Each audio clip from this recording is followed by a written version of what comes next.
안녕하세요 여러분. 오늘은 리플을 보유하고 계신 분들이나 투자를 고민 중인 분들께 정말 중요한 이야기를 드리겠습니다. 미국 정부 셧다운이 발생할 때마다 반복되는 독특한 패턴이 있습니다. 이 패턴은 리플 가격과 직접적으로 연결되어 있습니다. 먼저 미국 정부 셧다운이 무엇인지 간단히 설명드리겠습니다. 의회와 대통령이 예산안 합의에 실패하면 일부 정부 기관이 일시적으로 문을 닫게 됩니다. 한국에서는 조금 멀게 느껴질 수 있지만 이 문제는 우리의 크립토 포트폴리오에도 직접적인 영향을 미칠 수 있는 사건입니다. 이제 과거 데이터를 살펴보겠습니다. 2018년 1월 단 3일간의 짧은 셧다운이 있었습니다. 1월 20일부터 22일까지였죠. 그때 리플은 1.06달러에서 1.36달러로 떨어졌습니다. 3일 만에 12.8% 하락했습니다. 하지만 더 놀라운 사례가 있습니다. 미국 역사상 가장 긴 셧다운이었는데요. 2018년 12월 22일부터 2019년 1월 25일까지 무려 35일 동안 이어졌습니다. 그 기간 리플은 0.36달러에서 0.31달러로 하락하며 12.45%나 떨어졌습니다. 여기서 핵심은 일관성입니다. 짧은 셧다운이든 긴 셧다운이든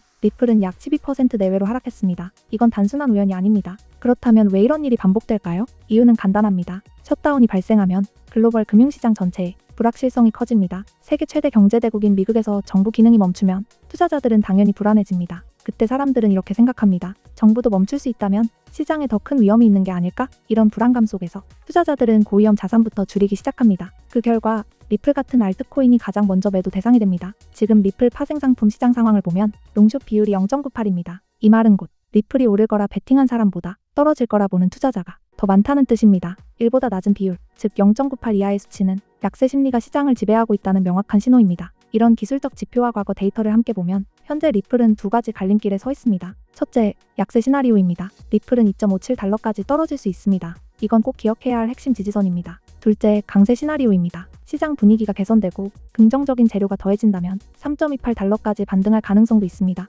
하지만 여기서 중요한 점이 있습니다. 이건 단순히 리플의 문제가 아닙니다. 거시경제와 정치적 요인, 그리고 글로벌 유동성 흐름이 여러분의 크립토 자산에 어떤 영향을 미치는지 보여주는 사례입니다. 불확실성이 커지면 자본은 달러, 금, 국채 같은 안전자산으로 이동합니다. 반면 변동성이 큰 크립토 자산은 자본이 가장 먼저 빠져나갑니다. 그래서 여러분은 진공 상태에서 투자하거나 트레이딩해서는 안 됩니다. 정부 셧다운, 연준의 금리 결정, 인플레이션, 실업률, 이런 모든 지표가 리플 가격에도 직접적인 영향을 미칩니다. 하지만 솔직히 말씀드리면 이런 것이 지표를 매일 체크하고 분석하는 건 쉽지 않습니다. 직장인분들이나 사업하시는 분들은 특히 그렇죠. 차트를 보기에도 바쁜데 미국 정치 뉴스까지 챙기기란 현실적으로 어렵습니다. 그래서 많은 분들이 묻습니다. 그래서 지금 나는 뭘 해야 하나요? 구체적인 액션 플랜은 뭔가요? 이 질문에 대한 명확한 해답 지금부터 말씀드리겠습니다. 시간이 부족하거나 시장 모니터링이 어려운 분들을 위해 제가 직접 정리한 심층 분석 자료를 준비했습니다. 이 안에는 주요 가격 레벨, 타임라인, 리스크 관리 전략, 그리고 진입과 청산 구간 로드맵이 모두 포함되어 있습니다. 이 자료는 개인 커뮤니케이션을 통해서만 제공합니다. 방법은 아주 간단합니다. 010-558-9639로 리플이라고 문자 보내주세요. 그러면 바로 완전한 로드맵, 진입과 청산 전략, 그리고 ETF 승인 모멘텀을 활용하는 방법까지 보내드립니다. 기억하세요. 암호화폐 시장에서는 타이밍이 전부입니다. 규제 명확성, ETF 승인, 그리고 강세장 모멘텀의 3박자, 이 세 가지가 동시에 맞아떨어질 때 진짜 기회가 찾아옵니다. 그 순간을 잡는 사람만이 다음 사이클의 승자가 됩니다. 오늘도 끝까지 시청해주셔서 감사합니다. 다음 분석에서 다시 인사드리겠습니다.